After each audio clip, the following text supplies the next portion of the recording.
పెట్టుబడుల అవగాహనపై రేవంత్ మరియు గిరిబాబు గారు కండక్ట్ చేసే వెబినార్ కోసం ఈ నెంబర్ కి కాల్ చేయండి. నమస్తే, వెల్కమ్ టు సుమన్ టీవీ. నేను విష్ణు. ప్రస్తుతంతో పాటు certified wealth manager Revanth Chalamala ఉన్నారు. వారితో మాట్లాడదాం. నమస్తే రేవంత్. నమస్తే అండి. రేవంత్, నేను మామూలుగా రెగ్యులర్గా ఈ హోమ్ లోన్ అనే కాన్సెప్ట్ గురించి రెగ్యులర్గా వింటుంటాం, చదువుతుంటాము. మీలాంటి ఎక్స్పర్ట్స్తో కూడా హోమ్ లోన్ గురించి మాట్లాడుతుంటాం. అయితే నేను ఇవాళ ఈ హోమ్ లోన్కి సంబంధించి ఒక కొత్త కాన్సెప్ట్ గురించి చదివాను. స్టెప్ అప్ హోమ్ లోన్ అంట. ఏంటి అసలు ఈ స్టెప్ అప్ హోమ్ లోన్ అంటే ఏంటి?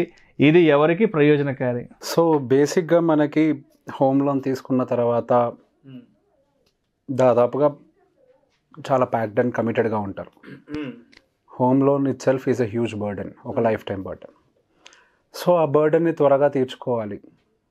ఎక్కువ నెలల పాటు దాన్ని కొనసాగించలేము. 20 సంవత్సరాలు అంటే ఒక దీర్ఘకాలిక లోన్ అది. దాన్ని త్వరగా క్లియర్ చేసుకోవడానికి ఈ స్టెప్ అప్ అనేది ఒక రకంగా ఉపయోగపడుతుంది. సింపుల్ ఏం లేదు. మీరు ప్రతి నెల 50,000 పే చేస్తున్నారు ఈఎంఐ. మీరు దానికి స్టెప్ అప్ పెట్టుకుంటే మీ శాలరీ పెరిగేదాన్ని బట్టి అది కూడా పెరుగుతూ మీకు ఈఎంఐని ఫాస్ట్గా క్లియర్ చేయడానికి మంచి ఉపయోగపడేటువంటి ఒక టూల్. సరే, ఇక్కడ ఇన్స్ట్రుమెంట్ ఉంది కదా, మనం వాడేయాలని అంటే నేను డెఫినెట్గా ఒక వెల్త్ మేనేజర్గా ఒక సామాన్యుడి ఆర్థిక పరిస్థితులు ఇల్లు కొన్న తర్వాత ఎలా మారుతాయి, అలానే వాళ్ళు నిజంగా 20 సంవత్సరాలు పూర్తయ్యే టైంకి వాళ్ళు రిటైర్మెంట్కి దగ్గరకు వచ్చేస్తారు. ఆ టైంకి వచ్చేసరికి వాళ్ళ ఆర్థిక పరిస్థితులు ఏ విధంగా మారిపోతాయి, వాళ్ళు డబ్బులు ఉంటాయా లేదా డబ్బులు లేక ఇబ్బందులు పడతారా, ఇట్లా అన్ని పారామీటర్స్లో ఆలోచిస్తాం. I literally manage wealth.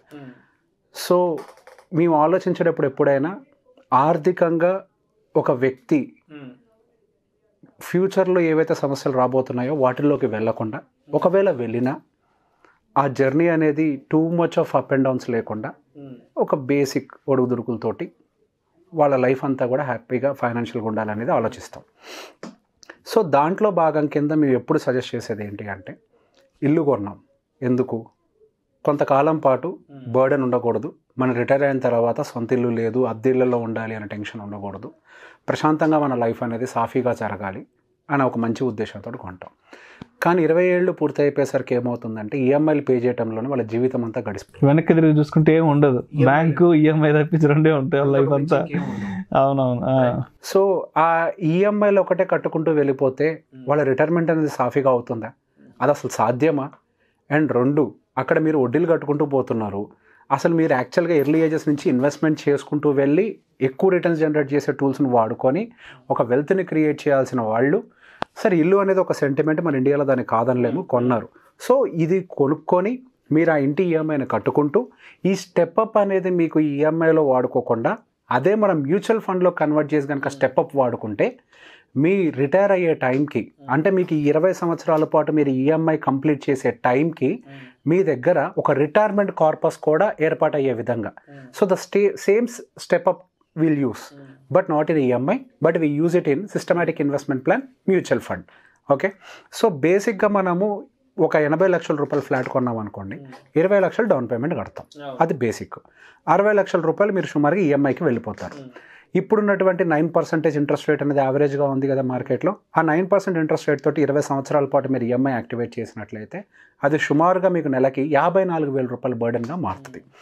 Okay, 54,000 రూపాయలు మీరు అందులో పెట్టడం మొదలుపెట్టిన తర్వాత అదే మీరు కనుక ఈఎంఐనే టాప్అప్ చేసుకుంటే, స్టెప్అప్ చేసుకుంటూ పోతూ ఉంటే తొందరగా క్లియర్ అయిద్దని ఆలోచన మీకు ఉండొచ్చు. కానీ ఎటువంటి కండిషన్లో అయినా మీరు కట్టలేని సిచ్యువేషన్స్ ఎదుర్కొంటే అది మీ మీద బర్డెన్గా మారి వడ్డీలకు వడ్డీ, ఫైన్లు అవన్నీ పడి ఇంకొద్దిగా టైటన్ సిచ్యువేషన్లోకి వెళ్ళిపోతారు.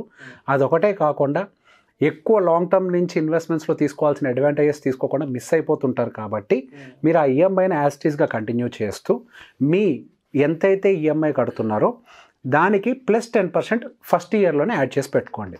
అంటే మీది 54,000 ఈఎంఐ అనుకోండి, 5,400 రూపాయలు కేవలం మీరు ఎస్ఐపికి యాడ్ చేసి పెట్టుకోండి. అంతే, అంతకు మించి ఇంకేం అవసరం లేదు. మీకు అంతకంటే ఎక్కువ వచ్చి పెట్టుకుంటున్నారా, ఓకే, దాన్ని పక్కకు పెట్టేసేయండి. కానీ దీనికి మాత్రం 5,400 పక్కకు పెట్టుకోండి. సో ఇక్కడ ఏం చేస్తున్నారు, మీరు 54,000 రూపాయల చొప్పున 20 సంవత్సరాలకు గాను ఈ 60 లక్షల లోనికి ఇంకొక 69 లక్షల రూపాయలు వడ్డీ కలుపుకొని సుమారుగా 1,29,00,00,000 రూపాయలు మీరు పే చేస్తున్నారు. 1.29 crore టోటల్గా 20 ఇయర్స్కి పే చేస్తున్నారు. ఓకే, సో ఫైనల్గా వచ్చేసరికి మీ టోటల్ పేయబుల్ వాల్యూ ఎంత అయింది సుమారుగా మీ అపార్ట్మెంట్ కొనడానికంటే 1.5 కోటి అయింది. ఓకే, 20 సంవత్సరాలకు వచ్చేసరికి ఆ అపార్ట్మెంట్ యొక్క విలువ ఫైనల్గా మీకు 3.7 crore వెళ్తుంది. అదొక ఎసెట్.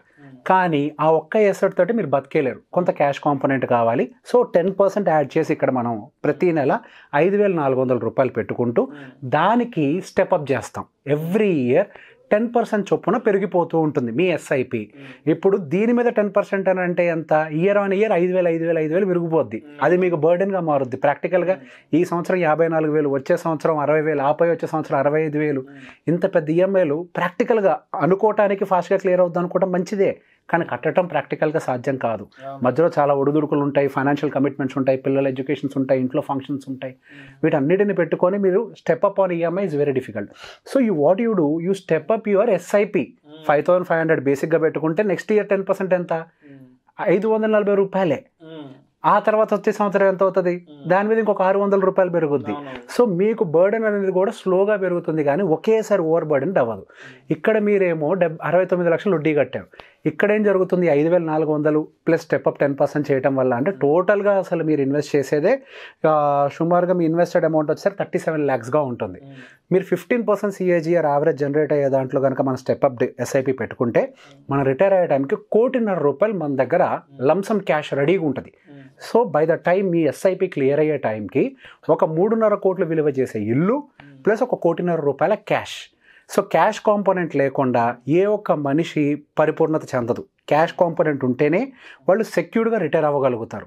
ఎందుకు, వాళ్ళకి వయసు పెరిగే కొద్దీ వాళ్ళకి ప్రమోషన్స్ రావు, జీతాలు ఫాస్ట్గా పెరగవు, రిటైర్ అయిన తర్వాత ఒంట్లో ఓపిక ఉండదు, ఇన్కమ్ అనేది పూర్తిగా ఆగిపోతుంది, కానీ ఎక్స్పెండిచర్ అనేది పెరుగుతూ ఉంటుంది. వాటన్నిటిని బ్యాలెన్స్ చేయడానికి మీ దగ్గర క్యాష్ ఉండాలి. రిటైర్మెంట్ ప్లానింగ్ అనేది బేసిక్గా మనం ఇల్లు కొన్నప్పుడే స్టార్ట్ చేసేసుకోవచ్చు ఒక రకంగా. ఓకే, బేసిక్ 1.5 crore కనుక మీకు వచ్చింది అని అంటే మీరు యావరేజ్గా అందులో నుంచి 6% విత్డ్రావల్ చేసిన పర్ యానం బ్యాంక్ ఎఫ్డి లాగా. ఓకే, 6% అంటే 1 కోటి రూపాయలకి ఎంత అండి, 6 లక్షలు. ఇంకొక పైన దానికి 3 లక్షలు, మొత్తం 9 లక్షల రూపాయలు సంవత్సరానికి విత్డ్రావల్ పెట్టుకోగలిగారు అని అంటే మీ నెల బేసిక్ ఖర్చులు తీరిపోతాయి. హవెవర్ సొంత ఇల్లు ఉంది కదా, most expensive part in Hyderabad or anywhere is rental. మీకు సొంత ఇల్లు ఆల్రెడీ ఉంది, సో రెంటల్ ప్రాబ్లం పోయింది. మిగిలిన 9 లక్షల రూపాయలతోటి మీరు మీ రిటైర్మెంట్ ప్రతి సంవత్సరం 9 లక్షలు విత్డ్రా చేసుకుంటూ మీ రిటైర్మెంట్ లైఫ్ అంతా కూడా నెక్స్ట్ 20 years తర్వాత ఉన్నటువంటి మీ లైఫ్ అంతా సాఫీగా తీసుకెళ్ళిపోవచ్చు. దీనివల్ల ఇంకొక అడ్వాంటేజ్ ఉంది. ఇఫ్ బై ఎనీ ఛాన్స్ మీకు మధ్యలో ఎప్పుడైనా ఉద్యోగం పోయింది, మీరు కట్టలేకపోతున్నారు ఈఎంఐ, అట్లాంటప్పుడు మీరు ఆల్రెడీ ఇక్కడ ఎస్ఐపి అనేది యాడ్ చేసి పెట్టుకున్నారు కదా, అసలు ఫస్ట్ మనం దీన్ని పెట్టుకుందే ఇంటిని ఆఫ్సెట్ చేయాలి. మరి ఇక్కడ ఏదైతే పెట్టుబడి పెట్టి వడ్డీలు లాస్ అవుతున్నామో అంతమంది ఇక్కడ రిటర్న్స్ జనరేట్ చేసి సెక్యూర్ చేసుకోవాలి అని. ఎప్పుడైనా ఒక 6 నెలల పాటు మీకు ఉద్యోగం పోయింది, లేదా నేను కొన్ని కేసెస్ విన్నా, యాక్సిడెంట్ జరిగి సంవత్సరం పాటు బెడెడ్ ఉన్న వాళ్ళు, అట్లాంటప్పుడు ఈఎంఐ కట్టకపోతే బ్యాంక్ కూడా ఊరుకుంటాడా, ఊరుకోడు. మరి మీ ఫ్యామిలీ ఎట్లా గడుస్తుంది? సో బేసిక్గా మీకు ఎమర్జెన్సీ లాగా కూడా పనికి వస్తుంది అనమాట. ఆ టైంలో మీరు దీని నుంచే మీ ఈఎంఐలు పే చేసుకోవడానికి కూడా కొంతకాలం పాటు మీకు వెసులుబాటు కలిగిస్తుంది అది. సో బేసిక్గా మీ దగ్గర ఎప్పుడు లిక్విడ్ క్యాష్ అనేది కూడా ఏర్పాటు చేయాలి. లిక్విడ్ క్యాష్ ఏర్పాటు చేయడం కోసం ఏ పరుగులు పెట్టిన అవసరం లేదు. మీ ఈఎంఐ ఖర్చు ఏదైతే పెడుతున్నారో దానికి 10% కేవలం దానికి డెడికేటెడ్గా, ఇది నా ఇంటికి రిలేటెడ్ ఎస్ఐపి, లాస్ దాక్కుంటే నాకు రిటైర్మెంట్కి మిగులుతుంది, ఒకవేళ లాస్ దాకా ఉండలేకపోతే ఎమర్జెన్సీకి పనికి వస్తుంది అనుకొని మీరు దాంట్లో కనుక స్టెప్అప్ చేసుకుంటూ వెళ్ళాలి. ఎవ్రీ ఇయర్ చేసుకుంటూ వెళ్తే 1.5 కోటి రూపాయలు మీ పాకెట్లో బై ద నెక్స్ట్ 20 years మీ జేబుల్లో ఉన్నట్టే. ఈ 1.5 కోటి రూపాయలు మీ రిటైర్మెంట్ కార్పస్కి అద్భుతంగా పనికొస్తుంది.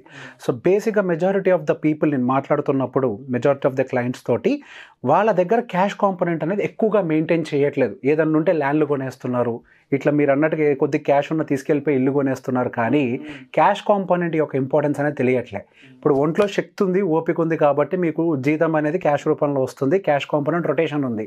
ఒంట్లో ఓపిక లేనప్పుడు క్యాష్ కాంపోనెంట్ ఎక్కడి నుంచి సృష్టిస్తారు?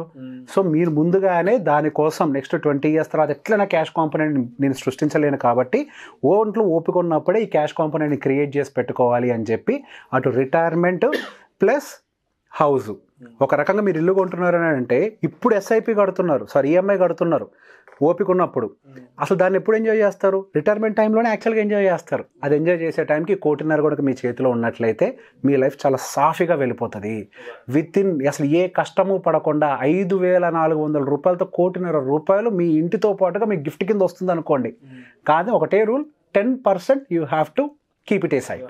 అది థంబ్ రూల్. అదొక్కటి మీరు చేయగలిగారు అని అంటే your life is secured. And yes, 1.5 అందరికీ సరిపోదా అంటే ఇండివిజువల్గా again we have to analyse మీ పరిస్థితులు ఏంటి, మీ ఆర్థిక పరిస్థితులు ఏంటి, మీ ఖర్చులు ఏంటి, వీటికి అనుకూలంగా మళ్ళీ మనం రీఅనాలిసిస్ చేయాలి. రీఅనాలిసిస్ చేసిన తర్వాత అగైన్ విల్ కన్సిడర్ ఓకే మీకు 1.5 సరిపోద్దా, ఇంకొద్దిగా ఎక్కువ పెట్టుకుంటారా అనేది ఇండివిజువల్ పర్స్పెక్ట్. బట్ ఇదేంటి అని అంటే ఒక బేస్. నాకు ఏ ఫైనాన్షియల్ అడ్వైజర్ లేరు, నాకంతా నేను చేసుకోవాలి, డిఐవై అంటారు కదా ఏదో, డూ ఇట్ యువర్ సెల్ఫ్. ఆ డూ ఇట్ యువర్ సెల్ఫ్ కాన్సెప్ట్లో వాళ్ళు బేసిక్ 10% పెట్టేసుకోండి. It helps you out. Thank you so much Revanth. Thank you అండి. సుమన్ టీవీలో మీ పర్సనల్ అండ్ బిజినెస్ ప్రమోషన్స్ కోసం కింది నెంబర్కి కాంటాక్ట్ చేయండి.